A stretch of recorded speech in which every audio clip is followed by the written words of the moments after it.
Добар ден и добродојавте во уште едно издание на Формула на македонски. Денеска ова видео во малку поопуштена атмосфера, во пауза помеѓу двете трки, додека чекаме следната трка за големата награда на Барселона, со вас би посакал да разговарам за тоа дали Ферари направи фундаментална грешка што го назначи Матија Биното за шеф на тимот.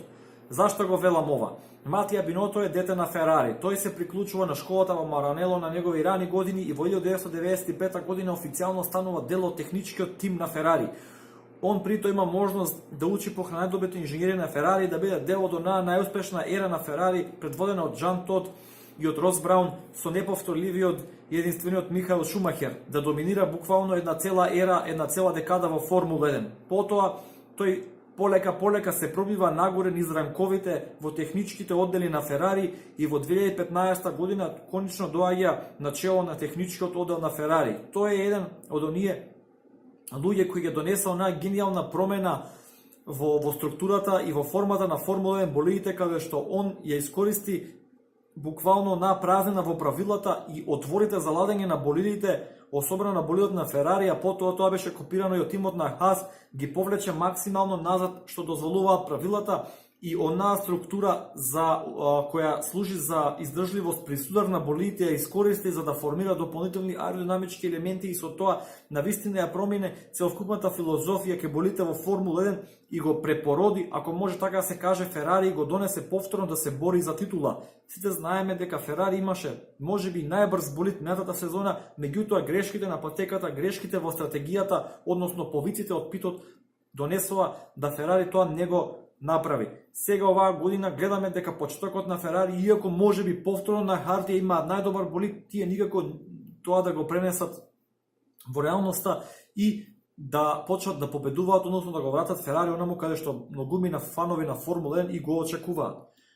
Пак ќе кажам, за мене Ферари, односно позицијата на тимски шеф на Ферари е повеќе политичка отколку улога на спортски директор. Зашто го велам ова? Бидејќи Ферари е дел од една широка групација, дел е од Fiat Chrysler групацијата, меѓутоа е силно вржан и со италијанската култура и со италијанскиот народ и традиција.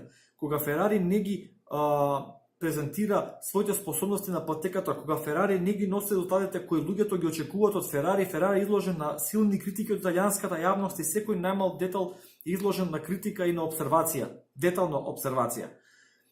Матија Биното е одличен инженерски ум. За мене прашањето е зашто би му даде на вашиот најдобар инженер, иако тимот од инженери сигурно број 300-400 луѓе, меѓутоа главниот ум, главниот стратегист, оној човек кој ја носи главната стратегија за развој на болидот е токму главниот технички директор, кој досега беше Матија Биното. Зашто би вие најсилното оружје кое го имате во инженерскиот дел би му дале политичка функција каде што он се помалку време ќе има да се занимава со развој на болидот, со техничките предизвици, а се повеќе време ќе посветува на политички проблеми кои Ферари се соочува внатре во спортот, во однос на медиумите, во однос на италијанската јавност, светската јавност и така натаму. Да ги земеме за пример двата најголеми конкуренти на Ферари во моментов. Тоа се Red Bull и Мерцедес. Во Red Bull сите го знаеме генијалецот, најдобриот аеродинамички инженер на сите времиња Адриан Нуи. Тој во позадина си работи тивко, додека Кристијан Хорнер е оној кој што постојано го гледам изложен на секаде. Кристијан Хорнер е оној кој што оди на сите тимски состаноци. Кристијан Хорнер е оној тој што преговара со другите тимови во однос на промена на правила, во однос на користење на мотори. Секогаш кога има проблем, кога возачите се повикани кај стојардите, доколку има некој инцидент, Кристијан Хорнер е тој исправлен играч. Тој свесно ја превзима таа одговорност, додека Адриан Нуи седи во позадина и си работи на развој на болидот. Red Bull, верувам дека можеби има и најдобра шасија, меѓутоа Red Bull она што го спречуваше измете неколку сезони е недоволно компетитивниот мотор на Рено и сега гледаме Honda кој иако направи одличен напредок, се уште не е на ниво што треба да биде. Истото со Мерцедес, вие не огледате Джеймс Алисон да се расправа со стојардите во Формула 1 и доди по пресконференции и така натаму. Джеймс Алисон се фокусира на развој на болидот и го предводи инженерскиот тим на Мерцедес. Додека Тото Волф е како исправлен играч заедно со Ники Лауда, кој сега е малку во позадина после оние респираторни проблеми кои ги имаше, два пати заврши во болница во последниот период, му посакувам се најдобро и целосно да захрепне Значи, Тото Волф е тој исторен играч исто така кај Мерцедес. Вие не го гледате Джеймс Алисон да е таму. А сега во Ферари имаме микс на две улоги, имаме микс на технички директор, имаме микс на спортски директор, па Ферари, како Ферари знае максимално да ги скомплицира и наједноставните работи и едноставно гледаме дека нема резултат на патеката, односно да не бидеме буквално сватени, Ферари се во игра за титула, иако првите 4 трки не го кажува тоа, меѓутоа не се многу близко, во 1 до 2 десетинки во трка се разлика од Мерцедес и тоа лесно може да се достигне ако се исправат некои клучни грешки. Меѓутоа, моето прашање е дали на долг рок, на среден или на долг рок, Ферари направи клучна грешка што го острани Маруцио Аривебене од таа политичка улога, која мислам дека на Маруцио Аривебене многу повеќе му одговараше него на Биното, и постави еден инженерски ум, еден човек посветен на деталите, посветен на техничките карактеристики на болидите, да игра улога која според мене не е за него својствена, и мислам дека он тука и тоне во таа улога, а оттаму мислам дека и тимот на Ферари повлече неколку лоши потези пред сезоната да започне и овие 4 трки.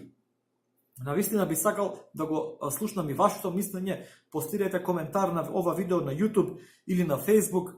Што мислите, дали Ферари направи колосална грешка со тоа што еден врвен инженерски ум го постави на една, пак ќе кажам, политичка за мене позиција?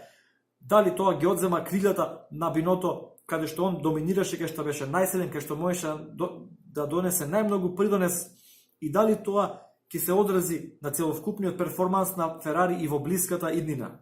Уште еднаш би сакал да се заблагодарам на сите кои го следите в каналот на Формула на македонски.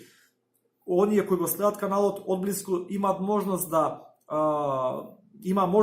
дознаат дека достигнавме до 100 сабскрајбери на YouTube, што мене навистина ми значи многу. Јас едноставно сакам љубовта за Формула 1 во Македонија повторно да се врати на оно ниво како што беше можеби пред 10 на години, и ќе сторам се од моје срце и со љубов и со посвета да го направам тоа. Уште еднаш ви благодарам што го следите каналот на Формула на македонски. Ако ви се допаѓаат видеата, ве молам за лайк, шер, сабскрајб.